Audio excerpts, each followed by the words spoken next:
Bienvenidos a Onda PK, el nuevo espacio del movimiento con P de Parkinson. Un lugar donde hablar de cómo el Parkinson afecta de forma diferente a mujeres y hombres. Entrevistas con especialistas, recursos, ayudas técnicas, debates, opiniones, testimonios. Un lugar donde compartir. Dirigido a todo el mundo, no solo a personas afectadas de la enfermedad de Parkinson. Te puede interesar a ti y a ti también. Bienvenidos a Onda PK, los miércoles de 16 a 17 horas en Radio Buñol. Buenas tardes, mi nombre es Laura Román y esto es Onda PK. Estamos en Radio Buñol en la 107.9 de la FM. Antes que nada, me gustaría, como siempre, dar las gracias a nuestra audiencia porque cada semana estáis acompañándonos. Dar las gracias a Radio Buñol y al Ayuntamiento de Buñol por ofrecernos este espacio y esta ventana para que podamos seguir con nuestra divulgación científica, divulgación de testimonios y que todos estemos al día y enterados. Esta semana contamos con un programa muy especial en el que vamos a abordar la investigación de medicamentos basados en la diferenciación de género, que ahora nos explicarán con más detalle cómo es. También contamos con el testimonio de una de nuestras compañeras de CONPE de Parkinson, que nos va a contar cómo efectivamente su tratamiento se ve afectado en función del momento del ciclo en el que se encuentren.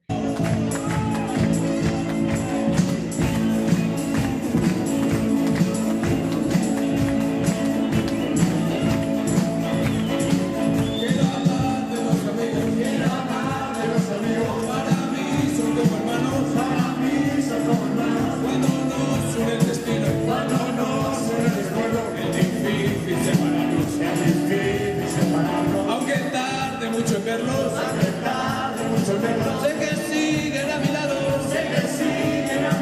continuaremos de nuevo, allí donde lo dejamos, Han pasado muchos años y la vida nos da la razón. Somos tres mentes distintas en un mismo e inmenso corazón.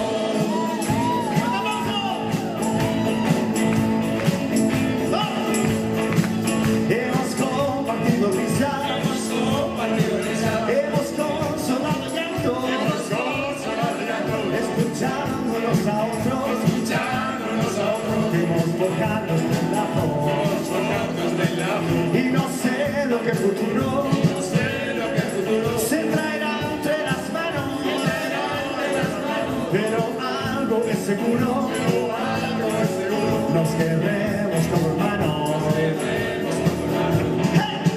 Han pasado muchos años y la vida nos da la razón. Somos tres mentes distintas en un mismo inmenso. ¡Ahora conmigo! Han pasado muchos años y la vida nos da la razón. Somos tres mentes distintas en un mismo inmenso corazón.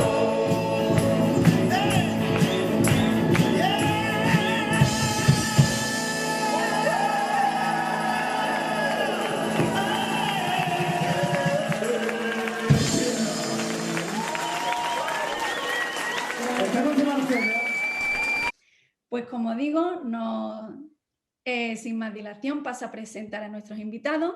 Por un lado tenemos a Raúl Andero, que es investigador. Buenas tardes, Raúl. Y como he dicho, Ana Sada, compañera de CONPE de Parkinson. Buenas tardes, Ana. Buenas tardes. Hola. Bueno, pues Raúl Sandero, como digo, es el jefe de un equipo de investigación. Tiene un gran currículum, ahora nos contará. Él ha sido docente, no sé si practica la docencia en la actualidad también. Muy poco, ahora doy muy pocas clases. Ahora principalmente la investigación, ¿no? Exacto, sí. Él está ejerciendo la investigación en Barcelona y, bueno, ha dado clases en Harvard, tiene un currículum tremendo. Cuéntanos un poquito sobre ti. que te escuchen nuestros oyentes, que ya he hablado yo suficiente. Bueno, muchas gracias por la invitación, Laura, y a todos vosotras. Y bueno, pues yo empecé mi carrera de investigación como estudiante de psicología clínica. Entonces empecé a ver pacientes en tema de prácticas y tal. Entonces, claro, veíamos casos muy severos en niños de 0 a 3 años y bueno, en aquel momento, pues la verdad es que me resultó un poco impactante y pensé, bueno, yo quiero ayudar, pero si acaso a lo mejor estar con los pacientes y todo esto, pues me veo yo a lo mejor más investigando con ellos y cómo encontrar nuevos tratamientos, porque ya vi que los tratamientos que había en aquel momento, ahora unos 20 años, pues ya se podían mejorar, ¿no? Igual que ahora, que se podía hacer mucho más. Entonces pensé, bueno, pues si me paso a la investigación, pues quizá puedo aportar mi granito de arena. Y luego me doctoré en neurociencias por la Universidad Autónoma de Barcelona y al doctorarme, pues acepté una plaza de investigador postdoctoral en la Universidad de Emory para estudiar trastornos mentales en personas y también bases moleculares, estudios avanzados en animales de laboratorio y combinar estudios en personas y en animales. Y luego acepté una plaza de profesor en la Universidad de Harvard y hace 5 años pues volví a España y establecí mi laboratorio en la Universidad Autónoma de Barcelona y continuamos combinando estos estudios en personas y animales para tratar de encontrar tratamientos más efectivos en trastornos mentales. Ajá. ¿Y en qué momento surge la idea de una diferenciación de géneros? ¿En qué momento dice una persona, un científico, voy a estudiar cómo funciona en un hombre, cómo funciona en una mujer, porque creo que algo debe haber diferente? Porque claro, lo que estudiáis son medicamentos que hacen su efecto a nivel del sistema nervioso central, ¿no? Y Ujú, pero se supone que es el mismo, pero ¿o no? exacto. Entonces, de toda la vida hemos oído que las mujeres o las hembras en animales de laboratorio pues son variables porque tienen ciclo hormonal, pero es cierto y no se está tan focalizada en esto que los hombres también tenemos variaciones en las hormonas sexuales, que es la testosterona. Lo que pasa es que la testosterona cambia más dependiendo del día, del momento del día, por la mañana o por la tarde, y en cambio, pues los niveles hormonales de estrógenos o progesterona de la mujer cambian más durante semanas. Pero luego, cómo nos comportamos en un hombre y una mujer es igualmente variable. Entonces, pues esta idea de que solo estudiar animales de laboratorio macho, pues está cambiando y cada vez se incluye más a mujeres. Y sí que hay que decir que una vez se obtienen estos resultados en los laboratorios y se pasa a los ensayos clínicos en personas, sí que hay que decir que se tiene más en cuenta a las mujeres y se incluyen. En algunos casos, no siempre, hay que hacer un poquito más hincapié en eso. Pero ¿qué pasa? Que muchas veces no se estudian los efectos de fármacos en ensayos clínicos dependiendo del sexo. Entonces, claro, se hace más o menos una media de, bueno, esto funciona en hombres y mujeres y no se va a mirar a más detalle. A veces sí, pero hay muchos estudios y esto está cambiando ya ahora, como mientras estamos hablando, pues sí que, pero en los últimos 10, 5 años, pues no se hacía tanto. Y tenemos que incidir en que se estudie más las variables de sexo, porque también sí que es sorprendente que cuando vamos a la farmacia, los medicamentos en teoría funcionan igual para un hombre que una mujer.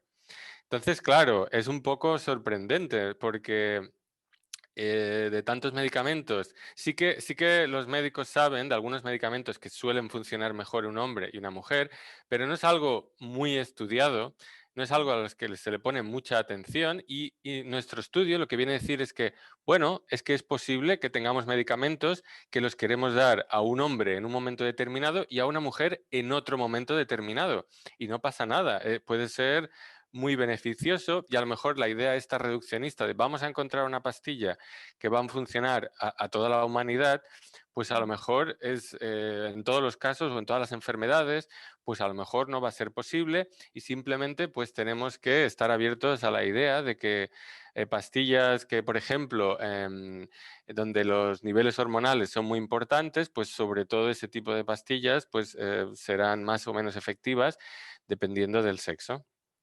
A mí, puntualizo una cosa, me llamaba mucho la atención cuando estudiaba, yo soy farmacéutica, y teníamos una asignatura que trataba precisamente, bueno, biofarmacia y farmacocinética, y trataba de cómo se comportaba el fármaco dentro del organismo, y teníamos un montón de fórmulas para aplicar y muchas cosas. Y me llamó también la atención porque nos hacían mucha incidencia en si el nivel de grasa en la persona es tal, si el nivel de no sé cuánto, si la edad, si las hormonas tal, si esto, y teníamos que hacer 20.000 cálculos, y luego llegabas a la calle, trabajabas en una farmacia, trabajabas, y nada de eso se aplicaba. Yo decía, pero si esto tiene, ¿no? Vamos, ya hace unos cuantos años que yo. Sí, Y sí, sí. digo, claro, la teoría sí está, pero luego a la hora de llevarla a la práctica es más complicado. Entonces, el proyecto vuestro, ¿cómo surge y cómo se pone en marcha?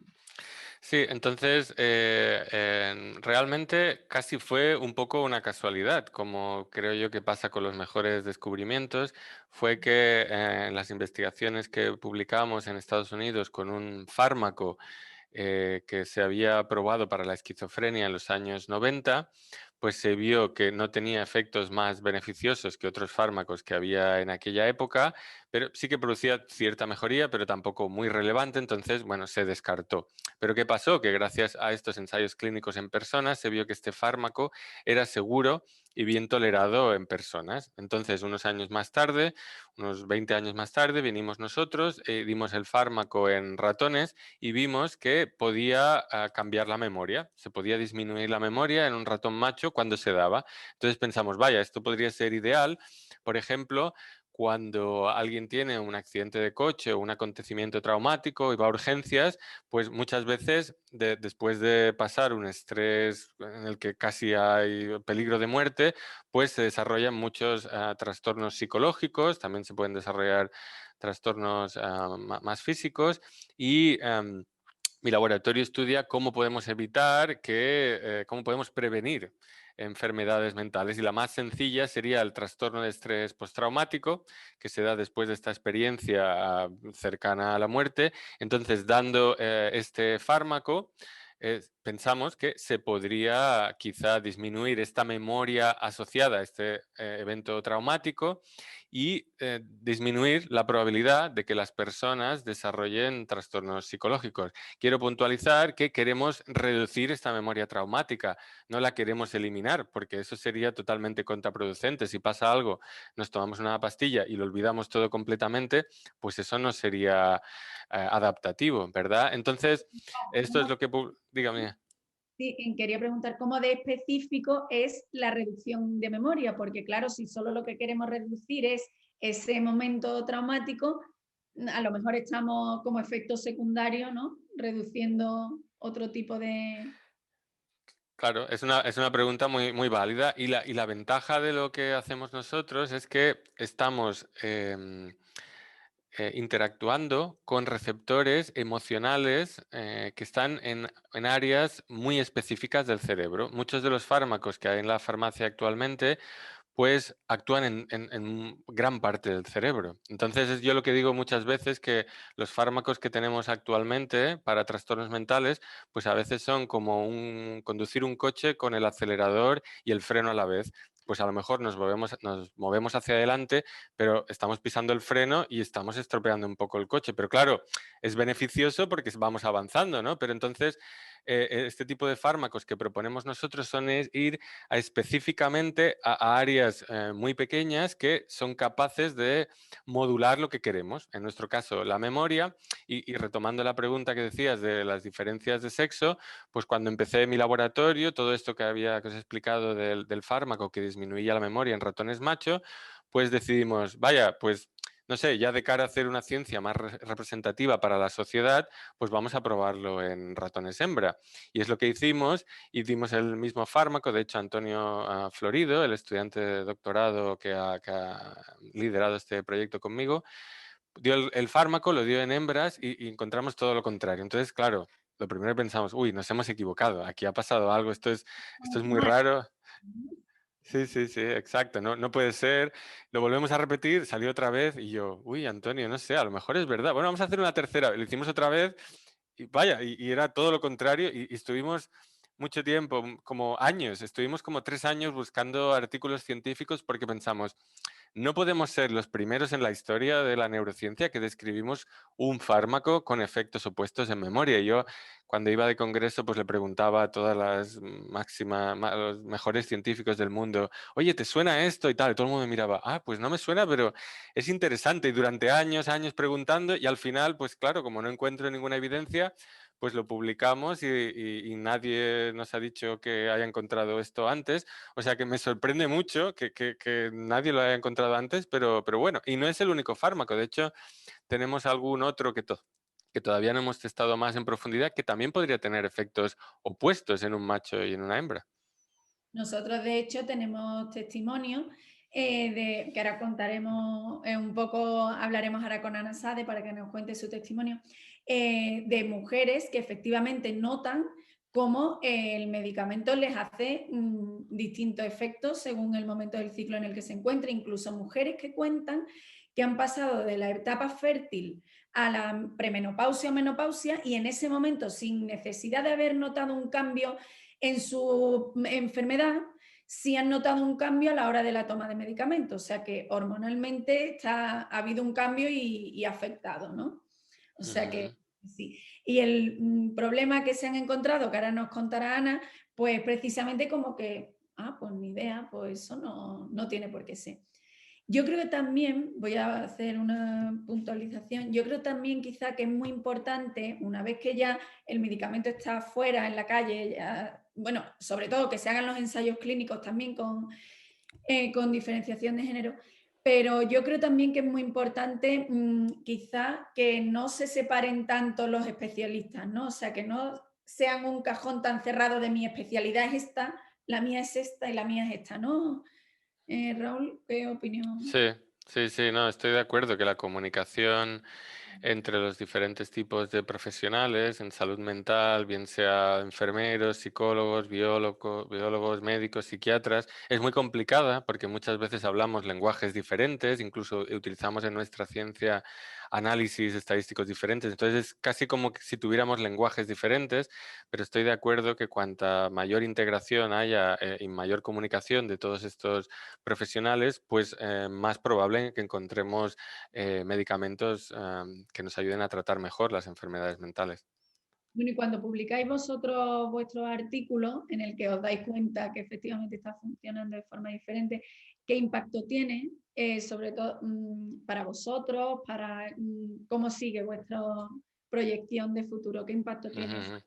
Pues la verdad es que nos ha sorprendido muy gratamente el impacto de este artículo. Sabíamos que era novedoso y llevábamos años ya con las ganas ya de sacarlo, pero bueno, tiene un impacto brutal. Hemos hecho entrevistas en la BBC, Le Monde, El País, bueno, eso sobrepasados positivamente, ¿no? Por el interés y sobre todo porque, bueno, nos refuerza en la idea de estudiar diferencias de sexo, estudiar los dos sexos, estudiar variables hormonales, que son muy importantes a la hora de estudiar el cerebro y que muchas veces, pues desafortunadamente se ignoran. Y también, aparte de que estudiamos tanto hombres y mujeres, también especialmente estudiamos mujeres. Tenemos estudios, ya estamos llevando a la práctica y estamos de estos estudios que hemos publicado en ratones, ya los hemos pasado a personas, estamos estudiando cómo las variaciones genéticas del receptor de este fármaco pueden afectar a la memoria en personas y específicamente en mujeres. También pensamos que históricamente como que el estudio del cerebro le debe mucho se debe estudiar mucho más en la mujer, entonces a mí particularmente como pregunta científica, como hay muchas cosas que no se han mirado en el cerebro de la mujer, me interesa de por sí porque es como ignorado, olvidado y entonces cualquier cosa que se estudie va a ser un gran descubrimiento porque no se ha hecho en una mujer. Se asume muchas veces que el cerebro de la mujer y del hombre pues deben ser lo mismo. Entonces para mí me parece apasionante porque es un campo en el que entro, está vacío, entonces cualquier cosa que hagas será súper interesante, bien sea igual que un hombre o bien sea diferente. Y a mí me parece apasionante. Y déjame que te diga otra cosa, y es que últimamente oímos, y me gusta aprovechar vuestro programa para aclararlo, que muchas veces oímos que el cerebro de un hombre y una mujer son iguales. Seguro que lo habéis oído eso alguna vez, o no sé si... De hecho, he tenido un debate con una amiga sobre este tema. Exacto. Yo le decía, no son iguales, o sea, es No. uno, vale, lo ves igual, pero no es igual seguro. Claro, entonces, claro, yo quiero explicar a la gente por qué hay gente que dice que el cerebro de un hombre y la mujer son iguales. ¿Por qué son iguales? Hay unas cosas en que sí son iguales. Por ejemplo, si tú haces una foto de dentro del cerebro con un aparato que se llama resonancia magnética, haces una foto, como podrías hacer, yo qué sé, una foto de una casa, pues tú no puedes diferenciar. Los expertos, si les enseñan un cerebro de un hombre y una mujer por dentro, no saben decir si es un cerebro de un hombre o una mujer, porque estructuralmente es lo mismo.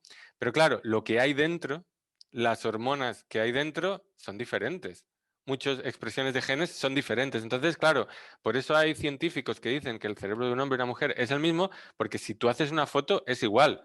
Pero luego el material de lo que está hecho todo eso no es lo mismo. Hay muchas similitudes, pero hay muchas diferencias. O sea, que hay un campo por descubrir y un mundo, y además agradecemos que hayáis abierto esta gran ventana porque vosotros. Y uno puede ser profeta en su tierra porque nos has hablado de la repercusión que ha tenido, la BBC, tal. Puede ser profeta en su tierra. Yo os admiro porque estéis aquí en España, porque realmente muchos científicos están trabajando en otros países. Entonces, ¿cómo se hace? ¿Cómo se hace aquí? Sí, sí, sí, no, no, gracias. Es realmente un reto hacer ciencia en España. Sí que tiene algunas ventajas, sobre todo, bueno, el inconveniente mayor es que, claro, os podéis imaginar que la financiación que hay en Estados Unidos, donde trabajaba yo antes, a la que puede haber en Europa, pues no es la misma, ¿no? Claro, y bueno, se están haciendo esfuerzos, el ministerio ha aportado más dinero este año en los proyectos y se están haciendo esfuerzos, pero pese a todo es muy complicado, sobre todo por la burocracia a la que estamos expuestos bueno, a veces nos ayudaría que la burocracia fuera un poco menor, pero sí que lo que me gusta reivindicar siempre en mi laboratorio es que podemos hacer ciencia competitiva a nivel mundial, que no somos menos que ni los americanos, ni los alemanes, ni los del Reino Unido, simplemente que ellos tienen mucho más dinero y muchas veces muchos mejores recursos, pero aquí competimos, pues, por ejemplo, con colaboraciones, con solidaridad entre compañeros científicos, que bueno, los científicos españoles pues nos ayudamos mucho porque sabemos que pese a todas las dificultades que tenemos, si no nos ayudamos, pues lo vamos a tener difícil para competir fuera, y colaboraciones nacionales, pues siempre hay un gran apoyo.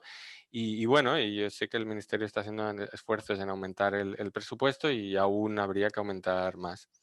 Pues desde aquí hacemos un llamamiento al gobierno porque evidentemente sabemos y nos consta que tenemos grandes cerebros en España, porque muchos de ellos se tienen que ir o se ven obligados a irse, y lo interesante es que esos grandes cerebros investiguen desde aquí, se queden aquí y apostemos por ello. Yo además considero que es una apuesta muy segura y que el gobierno debe planteárselo, seguir invirtiendo. Sí. Bueno, vamos a pasar a Ana Sade, Ana Sada, que nos va a contar. Buenas tardes, Ana. Laura, perdón un momentito, solamente decirle a Raúl que me parece muy importante el hecho de que haya sido el pionero en abrir la puerta a la investigación en la mujer, y que entiendo lo que dices porque cuando nosotros abrimos el blog sobre Parkinson y mujer, se destapó como abrir la puerta y fue destaparse un vendaval de mujeres que empezaron a salir diciendo, vale, eso era simplemente por decirte que entendemos y que valoramos la importancia de tu trabajo. Era eso lo que quería decirte. No, muchas gracias. Hablar con vosotras a nivel social nos da fuerza para seguir estudiando, porque claro, yo lo pienso, yo hace años que lo pienso, pero cuando veo que realmente lo que podemos hacer puede tener una implicación y ayudar a la gente de verdad, que es para lo que estamos aquí, para intentar ayudar a la gente de verdad. Y cuando me dais estos comentarios, la verdad es que nos llega y se los transmitiré a mi equipo y nos da mucha fuerza para seguir en esto. Pues muchas Gracias. gracias. Y ahora vamos a pasar con Ana Sada. Digo bien tu apellido, Ana. Sí, perfecto. Con Ana Sada, que es una afectada de Parkinson, y nos va a contar su experiencia con la medicación y los cambios hormonales. Ana, buenas tardes. Buenas tardes. ¿Qué tal? Primero, bueno, yo también quiero agradecer a Raúl su esfuerzo y al final, pues bueno, pues esto es bueno para todas, ¿no? Y esa perspectiva de género, pues yo soy una persona que la siento y creo que es necesaria además ese estudio. Bueno, contaros un poco mi experiencia con este tema. A mí me diagnosticaron con 46 años Parkinson, ahora acabo de cumplir 50 y bueno, a lo largo de mi experiencia iniciando la medicación, bueno, yo al poco entré en un ensayo y tuve que dejar la medicación y luego comencé con esta medicación y sí que he ido notando pues que a lo largo del mes tienes como una especie de 2 ciclos, ¿no? Tienes como 2 semanas que la medicación funciona muy bien, que anímicamente estás muy bien, la ansiedad la tengo mucho mejor, muy regulada. Y luego tengo 2 semanas que normalmente suelen coincidir con el premenstrual y cuando estás menstruando, que notas pues que, sobre todo cuando estoy trabajando, pues que de repente, pues si la primera dosis de levodopa normalmente pues me suele durar hasta las 10:30, 11, pues de repente pues la medicación empieza a notar el off a partir de las 9:30, incluso a veces antes, incluso hay tomas que no me hacen tanto efecto. La ansiedad es mayor, incluso en esa temporada del mes, pues al principio me agobiaba porque realmente pensaba que estaba degenerando, pero luego entraba en el otro ciclo y verdaderamente es que me encontraba mucho mejor. Entonces coincidió justo que tuve una visita ginecológica y pues por un tema de que producía unos pólipos y demás. Y entonces entré en contacto con una ginecóloga muy maja, que además se tomó muchas molestias, y le comenté un poco mi tema, que tenía Parkinson, pues lo que repercutía y demás. Y como me tenían que hacer una intervención, pues quitarme ese pólipo, pues me planteó la posibilidad de introducir un dispositivo de progesterona que lo que evitaba eran pues, precisamente tener ciclos menstruales y que podría mejorar o intuía que ella podía mejorar. Lo que intentaba era mantener constante las hormonas, ¿no? O niveles constantes para que no fluctuaran, ¿no? Claro. Entonces yo de principio, pues claro, dentro de que tenemos mucha medicación que tenemos que irnos tomando, pues de repente un dispositivo, cuando verdaderamente yo tampoco tenía problemas, porque ese tipo de dispositivos se suelen pues, introducir, pues, sobre todo pues, con el tema también mucho de personas que tienen endometriosis, reglas muy abundantes, muy dolorosas o como anticonceptivos. Pues no era mi caso y entonces a mí de principio pues me resultó un poco como agresivo igual el ir sin tener una base, ¿no? Científica. Ella quedó en que antes, como teníamos un mes, que iba a ponerse en contacto con mi neurólogo y hablarlo. Con mi neurólogo en lo público, de alguna manera está informado, pero yo realmente la neuróloga que me lleva es la persona que está realizando el ensayo en la clínica universitaria y entonces quedamos en eso.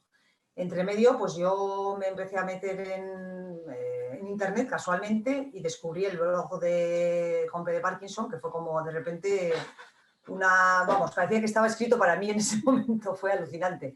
Me puse en contacto con Paqui, justo habíais publicado un artículo que hablaba del tema de estrógenos, que se estaba viendo que los estrógenos podían ser neuroprotectores y que se estaba viendo, pues eso, hasta que cierto punto los ciclos menstruales pues nos afectaban y demás.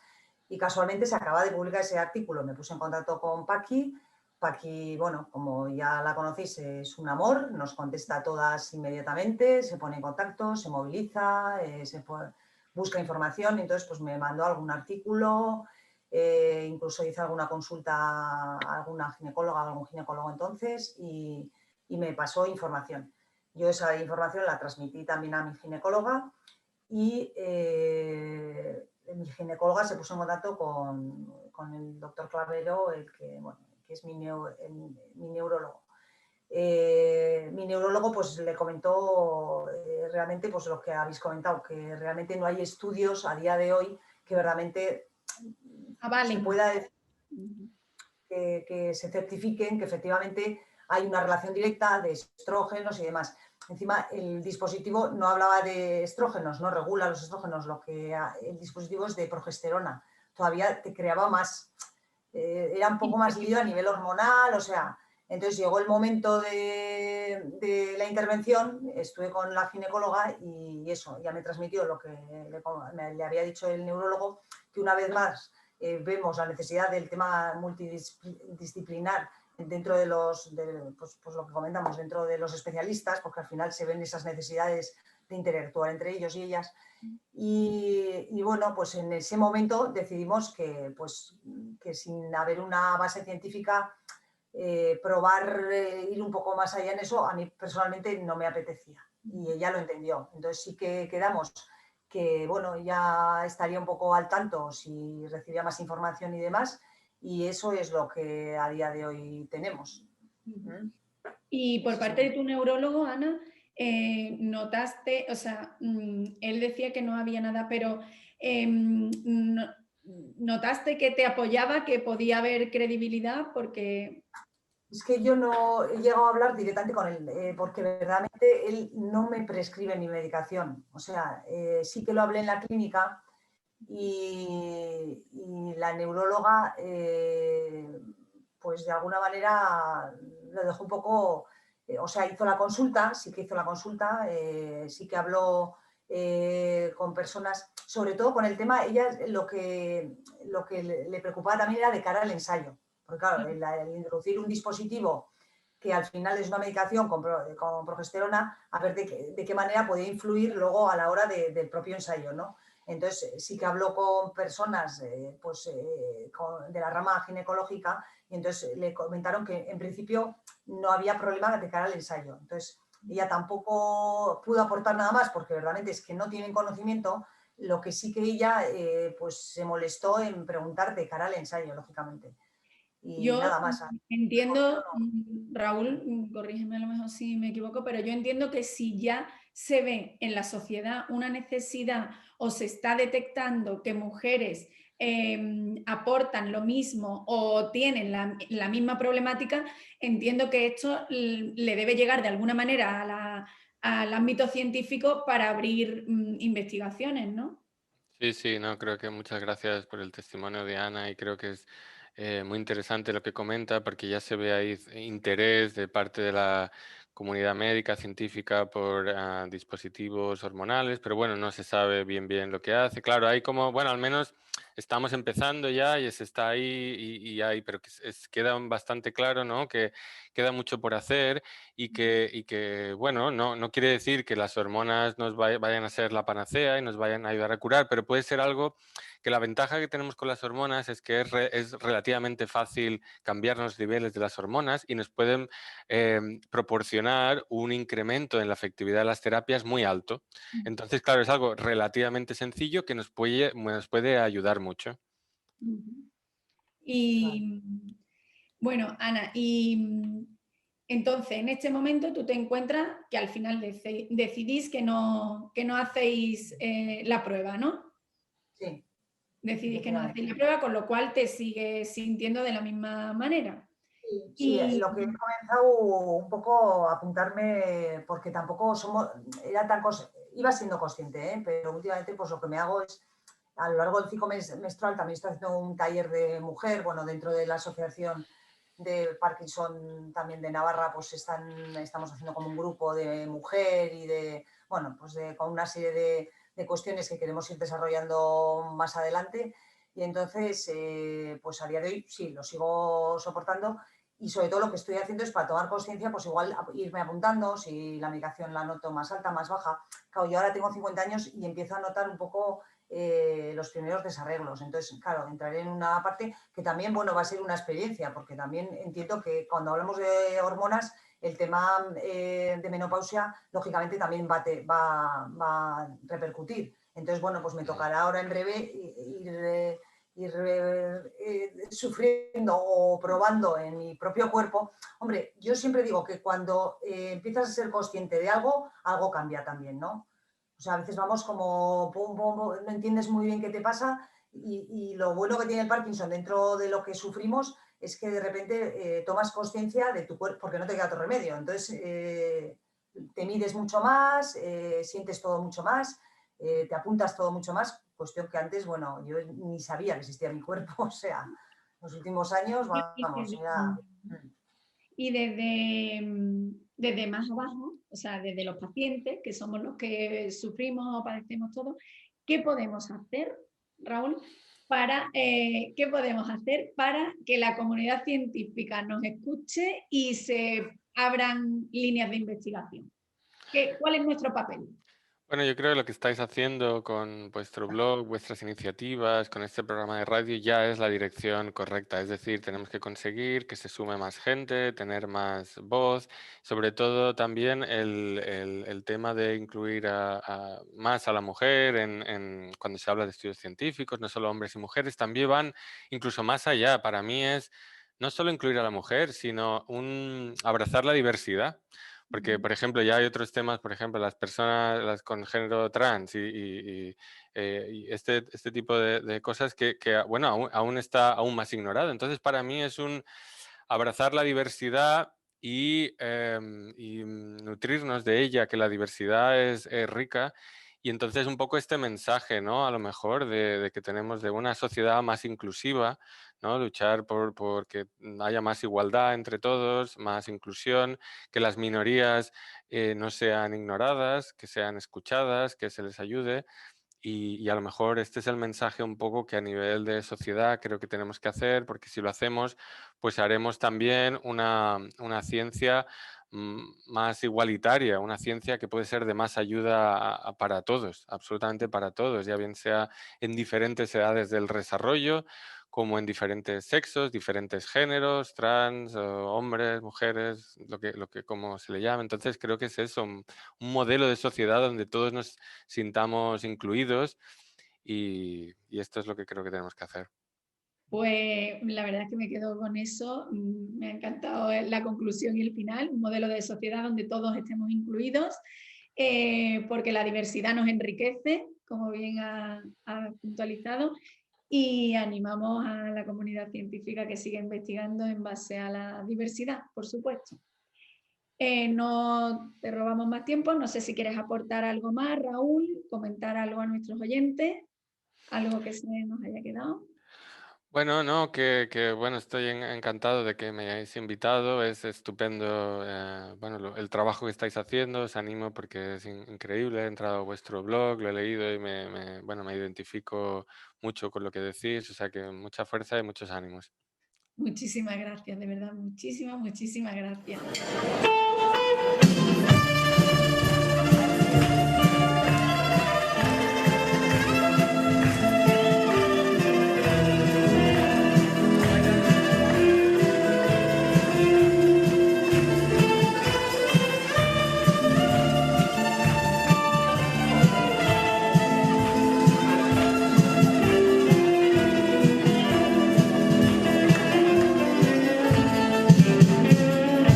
El nuevo día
Se asustó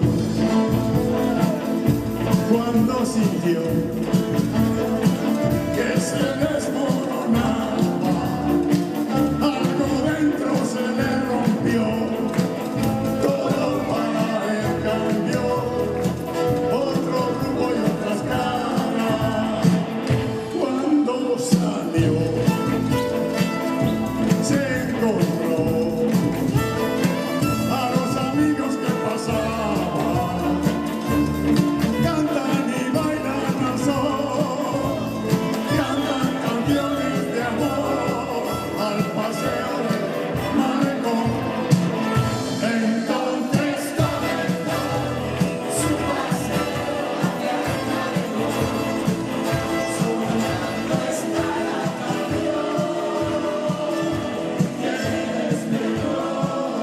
y marcó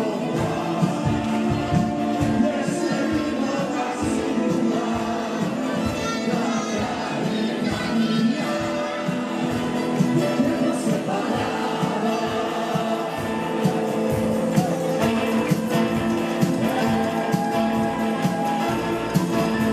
¡A bailar!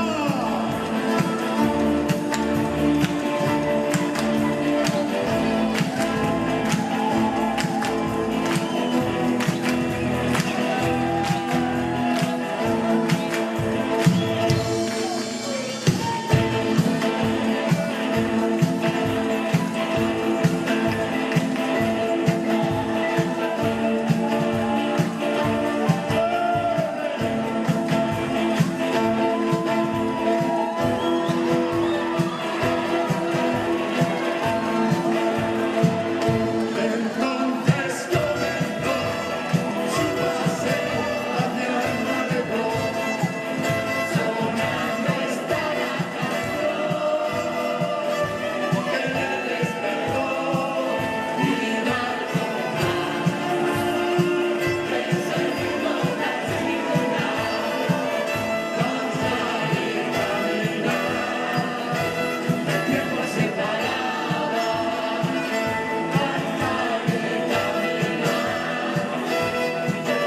Danzar y caminar, el tiempo se paraba. Danzar y caminar. Entonces comenzó su paseo hacia el malecón, sonando esta la canción que le despertó y da compás de ese ritmo tan singular, danzar y caminar, el tiempo se paraba, danzar y caminar, el tiempo se paraba, danzar y caminar.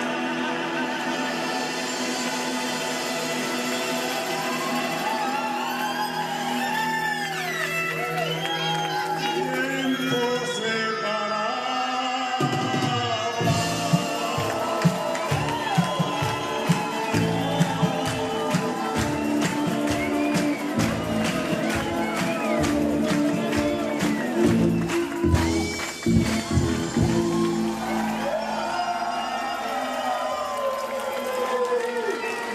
Muchas gracias.